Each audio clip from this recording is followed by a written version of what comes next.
Em nome do Pai, e do Filho, e do Espírito Santo. Amém. Queridos irmãos e irmãs, continuamos neste 19º domingo do tempo comum com a leitura do capítulo 6 do Evangelho de São João, o famoso discurso do pão da vida, no qual, depois do milagre da multiplicação dos pães, Nosso Senhor se revela como o verdadeiro alimento de nossas almas. O objetivo deste Evangelho é formar nossa consciência a respeito do grande dom que temos conosco e sem o qual não podemos viver. Jesus Eucarístico, nossa vida. Aqueles que comeram os pães miraculados, ao perceberam que Jesus tinha sumido com seus apóstolos, atravessaram o lago da Galileia seguindo o caminho em direção a Cafarnaum, onde pensavam que ele estava. E de fato, quando chegaram lá, encontraram Jesus, e aí se deu esse diálogo. O Senhor revela o significado profundo do milagre da multiplicação dos pães, que aquelas pessoas desfrutaram, porém sem entender. De fato, Jesus não falava apenas com suas palavras, mas através de seus gestos e milagres. O objetivo de seus milagres era também de ensinar alguma realidade profunda. Ele não fazia milagres para se exibir ou ser visto, mas para instruir e educar.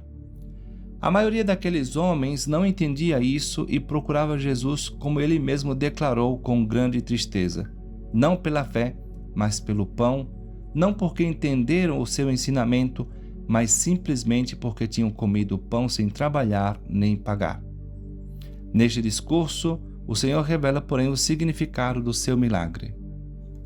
Ele ensina que, assim como o homem necessita do alimento material, do pão corporal para saciar a sua fome corporal, também necessita do alimento espiritual, do pão eterno para saciar a fome de sua alma espiritual e imortal. E com o seu milagre, ele demonstrou que, assim como Deus pode fornecer o alimento material, ele mesmo é o único que pode fornecer este alimento espiritual. Mas a revelação não termina aqui, vai muito mais longe. Jesus diz que ele mesmo é esse alimento que nossa alma anseia e necessita. Eu sou o pão da vida. Quem entre nós não tem experiência pessoal dessa necessidade espiritual? O nosso coração é mais exigente que o nosso estômago.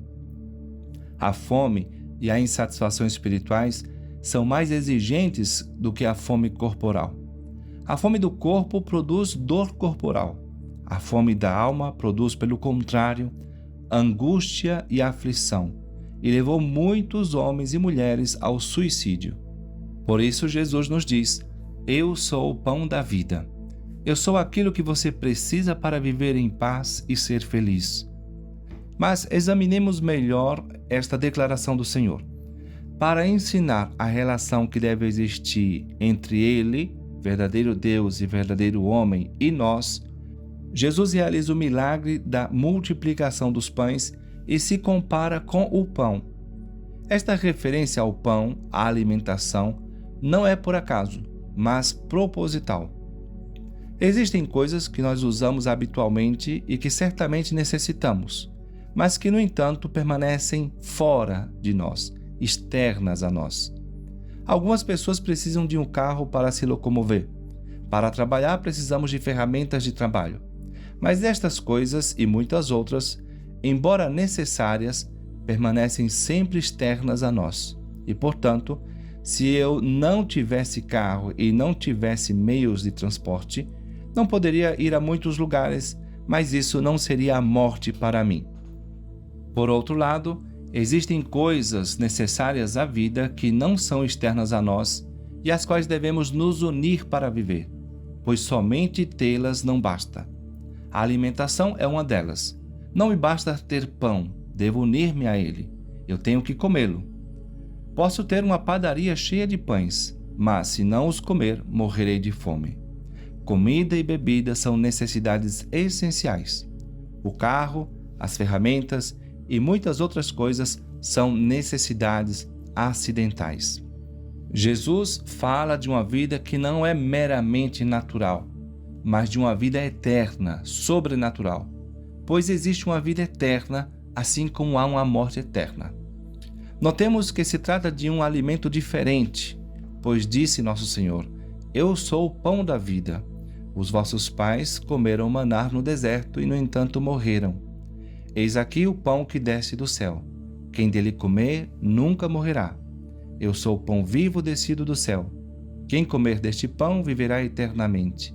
E o pão que eu darei é minha carne dada para a vida do mundo. Portanto, neste milagre, Jesus revela seu grande desejo de unir-se conosco para nos dar vida. Quando ele escolhe esta imagem do pão, do alimento, para falar de si mesmo, quer afirmar precisamente esta verdade, que ele é essencialmente necessário à nossa alma, ao nosso coração, e que não pode permanecer externo a nós, mas que devemos nos unir intimamente, estreitamente com ele, a ponto de estar em jogo a nossa vida ou a nossa morte espirituais. Se como e me alimento, eu vivo. Se não como, acabo morrendo. Da mesma forma, se estou unido a Jesus, vivo. Se estou separado dele, acabo na morte espiritual. Ele é a vida verdadeira, a vida em abundância para as nossas almas. Meus irmãos, peçamos a Nossa Senhora a graça de vivermos da Eucaristia, de nos relacionarmos intimamente com ela, de a conhecermos e amarmos mais, pois nela está todo Jesus que quer unir-se conosco e nos dar vida eterna. Assim seja. Amém.